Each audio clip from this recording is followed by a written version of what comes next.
Hi guys, welcome back to another video. Today I thought I'd just do something a little bit different.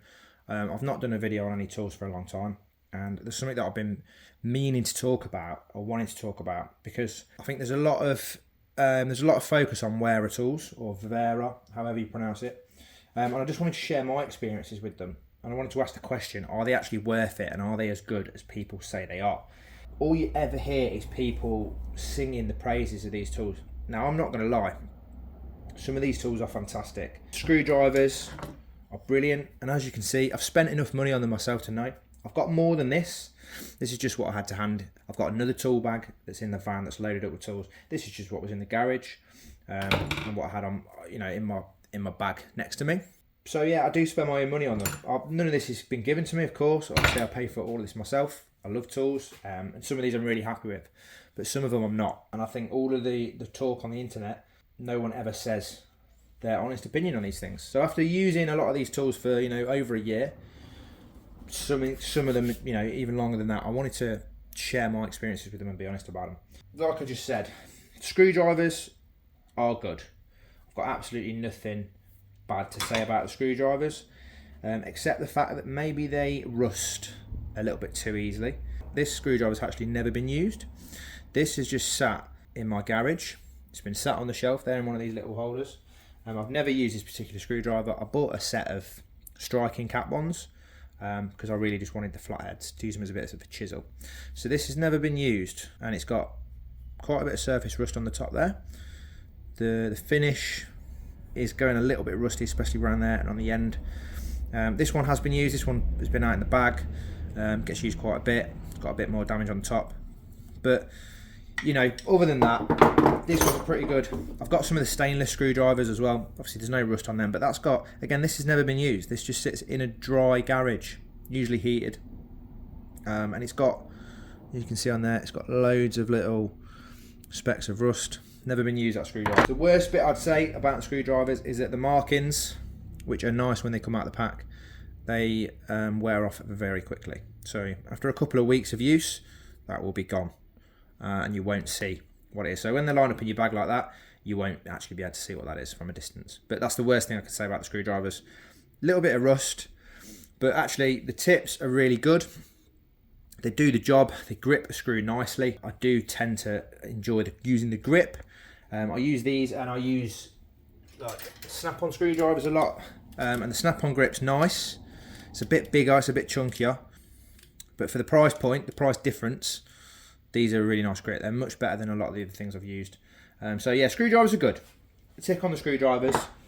Screwdrivers are worth using. Allen keys, or hex keys, or hex bits, or anything else that they make. So these, the little hex, these are Milwaukee ones, but these ones, they're good. They're really nice. I like the design. I like the hex plus thing. The way that it spreads the torque when you're undoing stuff. You don't strip things out. I do really appreciate that. The only bad thing I would say about these is the size of them. So that's a 10mm. It's long, which is good, which is for the torque, but it's very, very thick. So you've got the 10mm profile there. Then it spreads out, so it becomes even wider because it's rounded all the way down, which is nice in your hand, but if you're working in a tight area, it's not any good. It doesn't stop there. You've then got this coating on it again, the colour coding, which is nice. It looks good. It helps you tell which one it is, but the actual size of it in your hand, when you're trying to work in a tight spot, you might not be able to get that extra bit of turn on it. Say that you're in a tight spot. I don't have one to hand, but say you've got to get on your bolt, you might not be able to get that on your bolt because you've got this thick shaft and you've got this thick sheathing on it as well, and you might not be able to get it on to get that extra turn. If I compare that to a snap-on 10mm I've got here, it doesn't have to be a snap-on, but this is the only other one I've got in my hand. So general length is about the same, but the difference in thickness is definitely noticeable. So if we measure this, obviously it's 10mm across the two flats, but on the widest point, that's about 11 or 12mm wide. However, on this one, again, across the flats, it's going to be 10 millimeters, and it's 11 or 12 there. But if we go down to the shaft of it, that's 15 millimeters. You see on there, we're looking closely. It's nearly 15 millimeters. So that is 4 millimeters thicker than that. 4 or 5 millimeters thicker than that one. So if I'm in a tight area and I need to get right over onto that bolt, that's probably going to give me more turn than that one is. With that being said, they are nice. They do look good in your tool bag. People do compliment them, and they do work well. But I just think they're too big. They need to be slimmed down a little bit. Should you buy them? Yeah, if you want to buy them. These are about £30 for a set. Obviously, there's cheaper Allen keys out there. These were more, mainly because of the name. You can actually get this exact set branded up differently. It's made in the same factory, but it costs about 12 quid. But these are okay. Just think they're too big. I think they need to be slimmed down a little bit. Let's get on to spanners. These Joker spanners, they're a gimmick. It's a selling point that I feel like we're not that bothered about. You know, the idea is, let me see if I've got a bolt. Let me get a bolt. So the idea with these is they've got this plate on them. So on one side they've got like a 12-sided hex. On the other side it's a 6-side. The idea is, if you put this nut in or a bolt or whatever you're using in there, obviously you can use that as a standard spanner, but that will just fall out, of course, as does any other spanner. So the idea with these is you can turn it and put it onto the angle, okay, and it will hold itself in there, which is great. But realistically, the chances on which you need this function are virtually nothing. The time that it takes you to actually put the nut in the right way that you need it, rather than just sliding it in, it's just not worth it. I've never found it. I've never, in probably 2 years of using this spanner, I've never found a time where I've needed that function, or where I thought, that's really handy. Because you can normally just start it off, or you put a socket on it, or you just use the correct tool. It's a gimmick, 100% a gimmick. And the heads are too big. So if I get, this is a Mac spanner. I've got Mac, I've got Snap-on, I've got everything else. So this head is, again, it's a little bit smaller. You can see there, it's a little bit smaller than that one. But that little couple of mil makes a difference when you're in a tight area. It's also offset, like that. And that makes a difference. The spanner is too thick down here. It makes a difference. Again, if you're in a tight area and you need to get that extra turn, and you've got something here stopping you, that's going to get obstructed less than this one is. It's too big. Again, they look nice, you know, they're colour coded, they've got this design on them. It's all about design, but actually as a spanner, it's just overthought and overcomplicated, and you don't need it.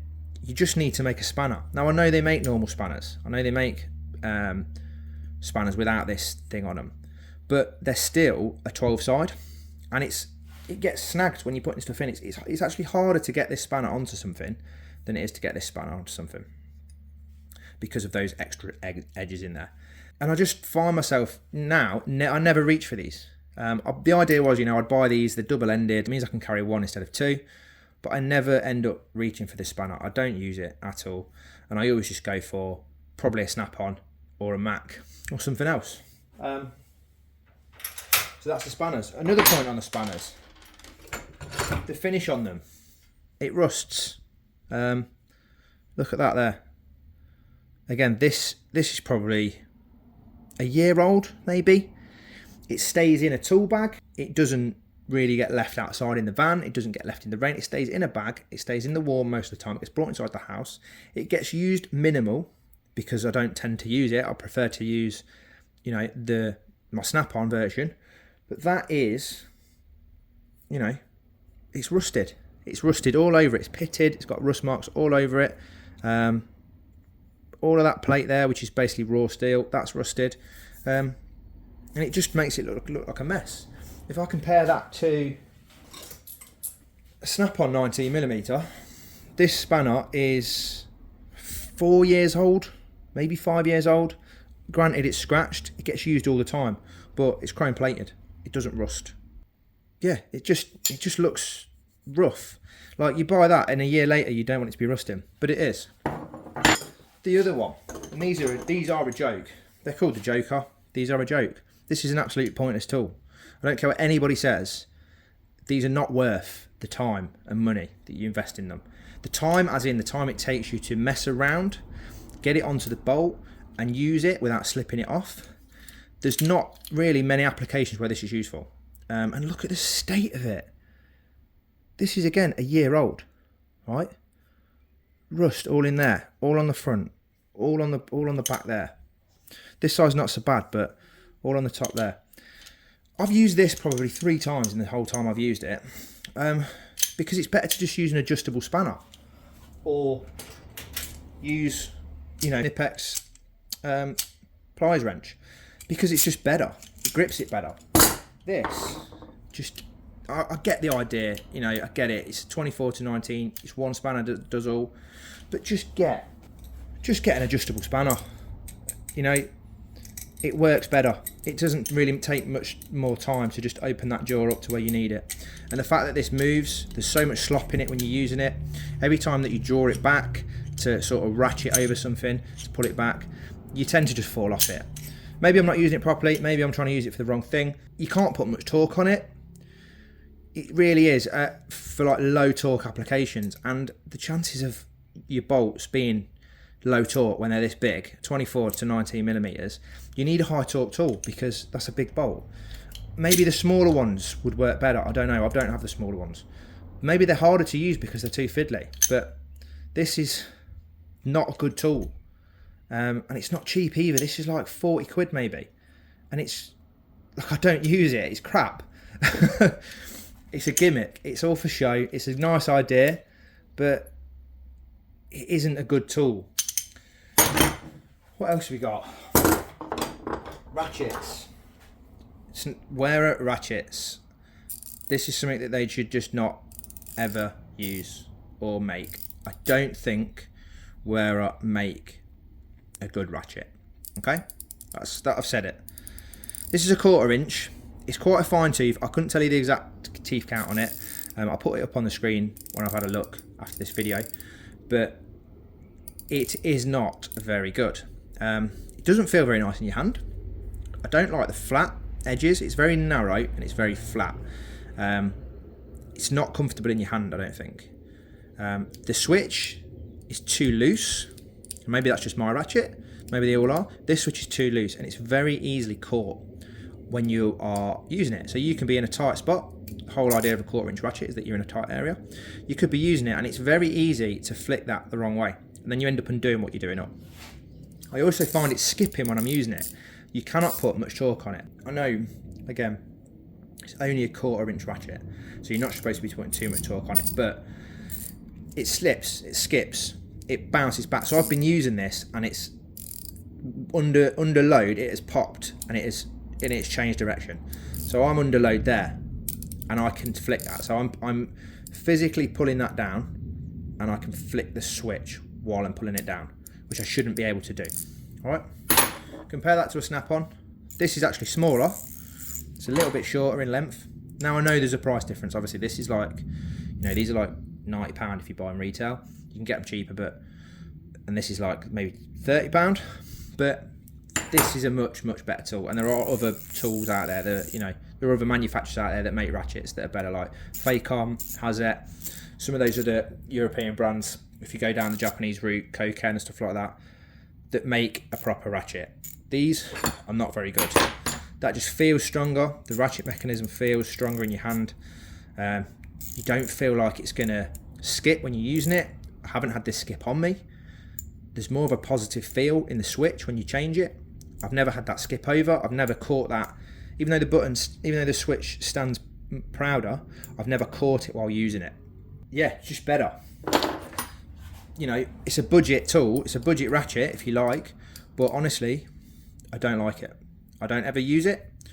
The reason probably why it's in such a good condition and there's not really any scratches on it or marks on it is because it's never been used. I think I've used it, maybe 10 times. And I always find myself reaching for this. My whole plan with the Wera Tools was I wanted to buy a set of tools that looked good, that worked, that I could keep in my tool bag for mobile jobs and for my day job, which is servicing gym equipment. And I can leave the snap-on stuff at home in the toolbox and use it for the motor vehicles. But I've ended up just reverting back to all my snap-on stuff and bringing it out with me again, because this just, it's not good enough. Ratchet screwdriver, not bad. Okay, good tool. I like the handle, I like the bits. Good tool, does the job. Feels nice, works. Bits are good. Bits, again, I've spoke about the hex bits. They're pretty good. These are not very good. This is an impactor bit. I've actually broke one of these already. It's in my tool bag and I can't get it out because the magnet's gone. So the magnet in there actually snapped. It fell apart and fell out. So it's no longer magnetic. It's in a deep pocket in my tool bag and I can't get it out because I can't stick anything on it to bring it back out because it's lost its magnet. It's lost its magnet. But the edges of this are really worn, and anytime I actually do something up, so I'll put that in there for example, I'm doing it up tight, and that actually gets wedged in. It gets stuck, so the torque gets stuck in there, and then I have to put a bit of reverse on it to loosen it off to get it back out again. So I don't really rate that, but that is what it is. Another little gimmick of a tool. Nice looking thing, I have used this occasionally. It gets me out of a pinch, but realistically, again, it's got the same problems that the other Wera ratchet has. It's too loose. The switch is too loose, and when you're using it, you find yourself always skipping. There are better ones of these out there for less money. The Wera ones, again, it's a bit of a gimmick. And if I'm going to use a bit ratchet, it's a lot bigger, but it's a lot better as well. So I'd use that one. Now I will touch on something else from Wera that I don't actually have, and this is because a colleague of mine years ago bought them himself, and that's the hex bits, so the hex socket bits from Wera. Now Wera used to sell two versions of these. They used to sell the standard set like this, and then they would sell a set that they said would hold your bolt, the holding set, and it came with a little ball bearing in there, and that would mean that when you put your nut or your bolt, when you put your bolt on the end of it, it would hold the bolt and it wouldn't fall off, and you could slot it into wherever. Great idea. Other companies do a similar thing. Koken do one with like a little snap ring on it, similar to like an impact wrench. There are other companies out there, say, that make other ones the same, but the Wera ones are very weak. So my colleague, again, we don't deal with anything too tight in our job. It's gym equipment, so nothing's done up too bad. It's not like it's been on a rusted car for years and you're struggling to get it off. The bolts tend to be clean, they tend to be rust free. And he was using his Wera ones to undo these bolts, and they were snapping on him, and almost every single one snapped. So the ball bearing in there is obviously weakening that, and every single one, the heads would snap where the ball bearing is. Doesn't matter if it was using the 10mm, doesn't matter if he was using the 4mm. I'm pretty sure he snapped almost every one in his set. He contacted Wera. They've obviously got warranty on it. They sent him out a new set. He snapped the majority of those as well within a couple of months of getting them. So he's reverted to another brand and he's using that now, and they're much better. He's much happier with them. Wera since then have now discontinued, as far as I'm aware, their normal set. So you can't even go out and buy a set of hex sockets without the ball bearing now. So the only ones they buy, they do some in specialty kits. I've seen a few long ones without a ball bearing. But majority of their hex sets now, if not all of them, have these ball bearings in them, and I will never buy one. I was at a trade show and I was buying a few bits, and the guy was trying to sell me these, and I said no. I said to him, I will never buy these because I've seen them break over and over and over again, and I just don't know what the purpose is of them. Unless you're going to be doing up your kids' toys using them, maybe making a bit of IKEA furniture using them, they can't stand up to anything. So I just wouldn't advise them. It's something that I've never purchased, something that I never will. And it's a shame that they discontinued the normal set, because there's something I may have bought. Finally, on the stuff that I've got here, I know that I'm rabbiting on a bit, but I've got a lot to say on the matter. The last thing that I want to talk about is the ratchet. Is it the Cyclop? Is it pronounced? This is mine. As you can see, it looks heavily used. You know, there's a lot of chipping on there. There's a lot of rust, there's pitting. The handle's used. This is the 3/8 version.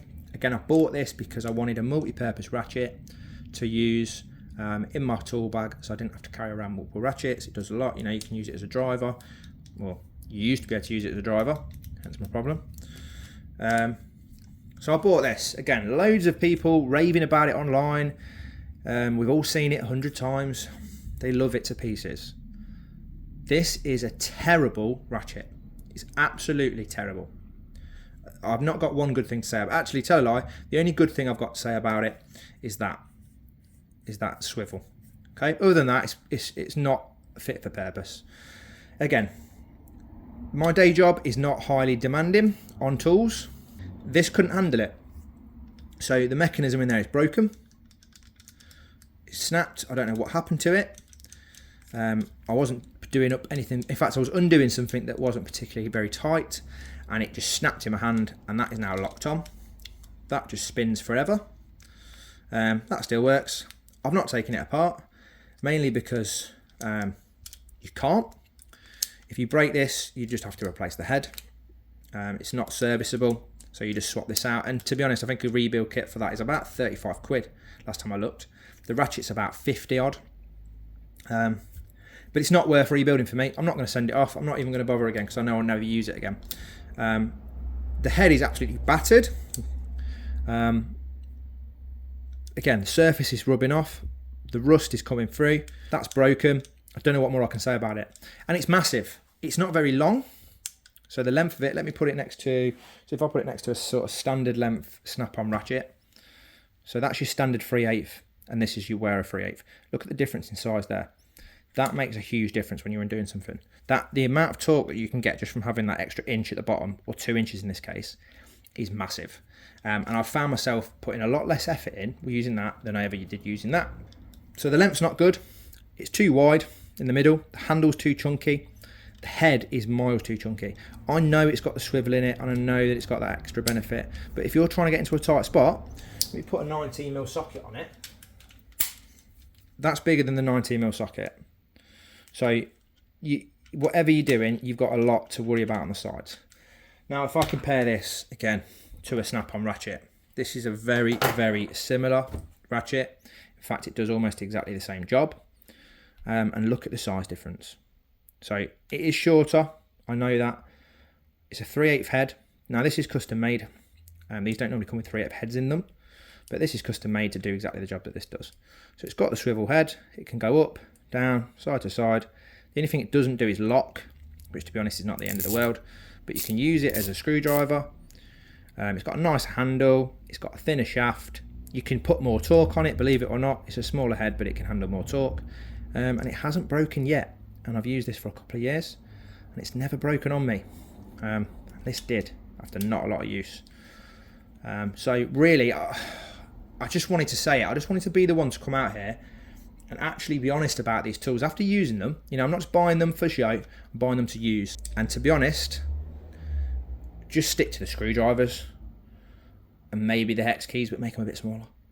Just stick to the screwdrivers, because ratchets, sockets, spanners, they look nice, but they don't work nice.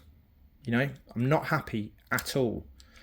And I probably won't ever spend any more money on Wera Tools ever again, because I'm more disappointed than I am impressed with what I've bought. I've got enough screwdrivers to last me, and there are other manufacturers out there. I would hope that the screwdrivers do last me, but as far as it goes with spanners and hex keys and ratchets, they're not worth the money. So honestly, don't waste your money. Look elsewhere and do a bit more research and buy something else. With that, I'll leave it there. If you want to see some more tool videos, if you want to see anything more like this, if you want to see some more honest reviews on tools, please drop a comment and let me know. Give the video a like. Subscribe if you're not already. Check out my video on my sort of tool bags and what I keep in my tool bags, the daily tools I carry. And I'll see you in the next video.